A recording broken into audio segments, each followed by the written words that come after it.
Hi, I'm Paul from the Studio Rats. Now this video has been a good few weeks coming because it's taken me that long to set it all up. Personally, I love amplifiers and I love profilers, capture devices, all that sort of stuff. But I think there's a way of incorporating all of those things so they all work together so you get the best of both worlds. Now, loads of people only use amplifiers and loads of people only use profilers and capture devices. But I think I've found the perfect solution.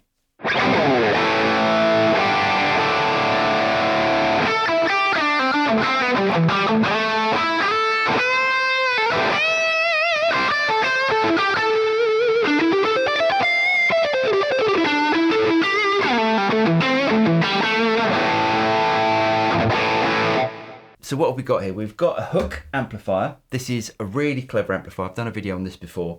We've got a fractal system. So I've got an XFX3 with the FC12. And I've also got here in my rack drawer the pedals that I use on a day-to-day basis.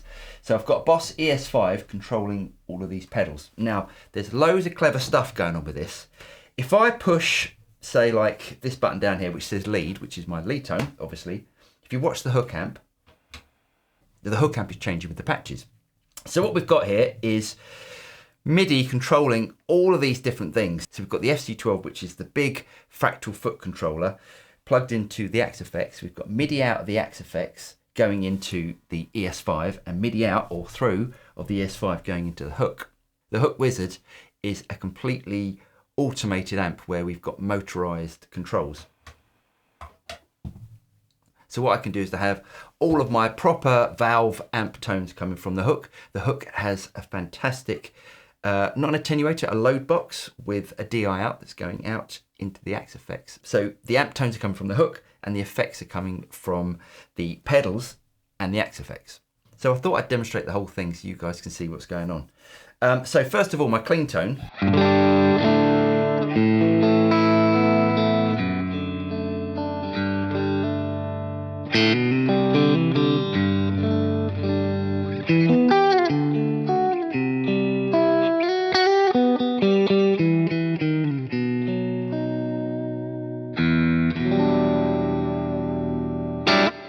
Now, as I'm changing these patches, if you watch the ES5 as well, the ES5 is bringing in different effects.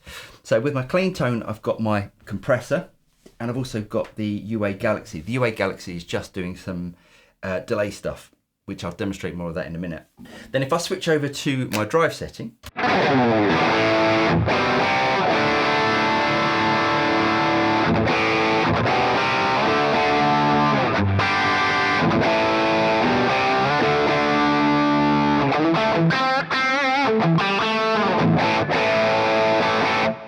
so there's my rhythm overdrive tone.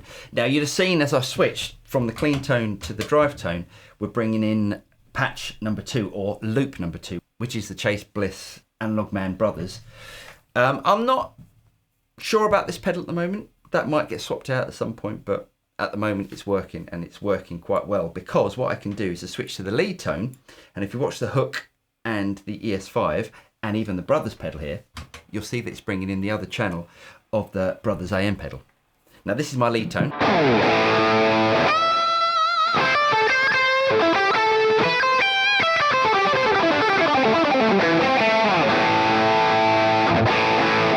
So I can bring in the other side of the Brothers pedal for my lead tone, which is the reason why I've got this sort of plumbed in at the moment. But as I said, I'm not sure that that pedal's going to be lasting on there, but we'll see.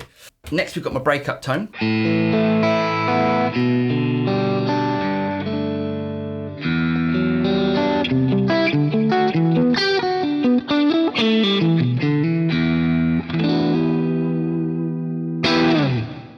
Now this incorporates this pedal here, which is a Temco tone oven. This is a fantastic sounding drive pedal or light drive pedal, which you can also bring in more of a distortion circuit. The great thing about this pedal, which I can't say about the Brothers pedal, is that it doesn't cut out the bottom end. So you get these incredible glassy sort of breakup tones.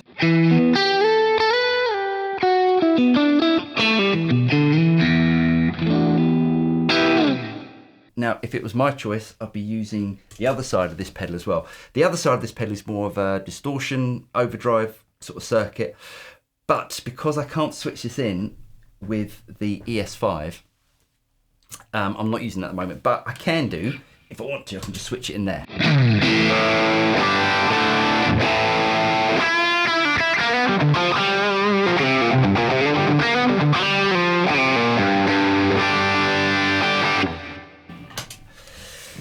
I might have to get two of them because they are awesome. So these other parts here I can control, I can turn various effects off, but we won't worry about that at the moment. If I click it on my lead shimmer tone,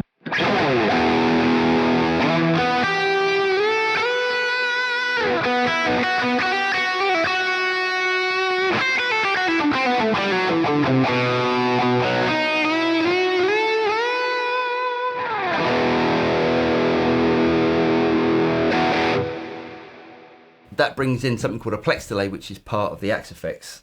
That is possibly the main reason why I use the Axe effects for that sort of tone. The effects inside the Axe effects are absolutely fantastic. Next, I've got my 80s lead, and again, you'll be watching the hook amp, and everything's changing as I'm changing these patches. So my 80s lead is like that sort of classic 80s chorused overdrive tone.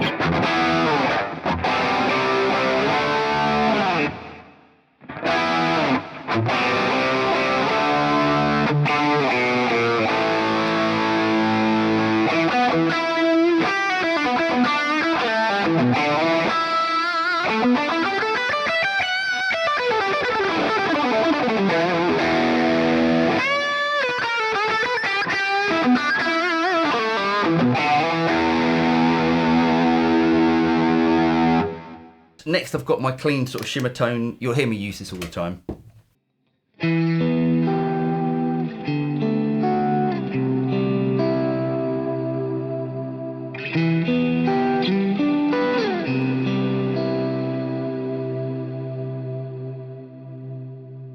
And lastly, I've got my trem shimmer, which is incorporating the Jam Pedals Harmonious Monk version 2.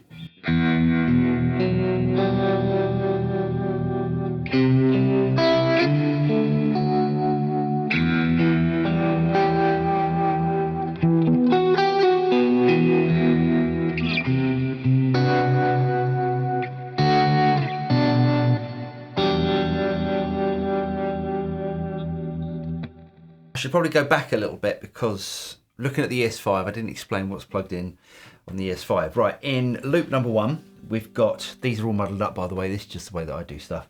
Loop number 1 is the compressor, the Keeley compressor. Loop number 2 is the Brothers pedal.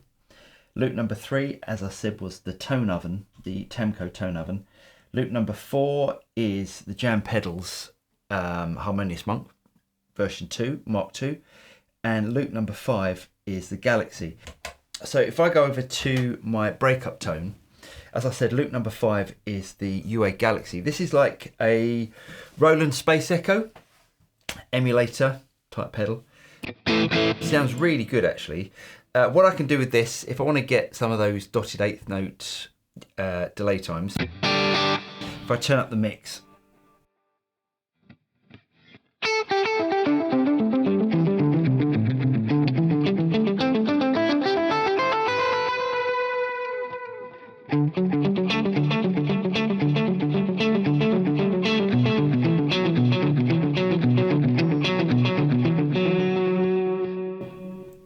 so I find if you have like a little bit of delay going into the front of an amp, so this is as well as the stereo delays that are going on inside the Axe effects. So I've got this tight delay going into the amp, so that's coming from the Galaxy, as I said.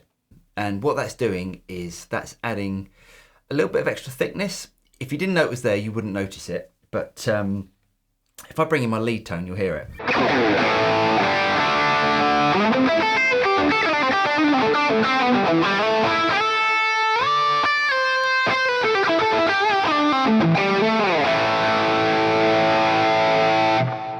it doesn't actually muddy up the tone, it just adds some extra thickness in the front end.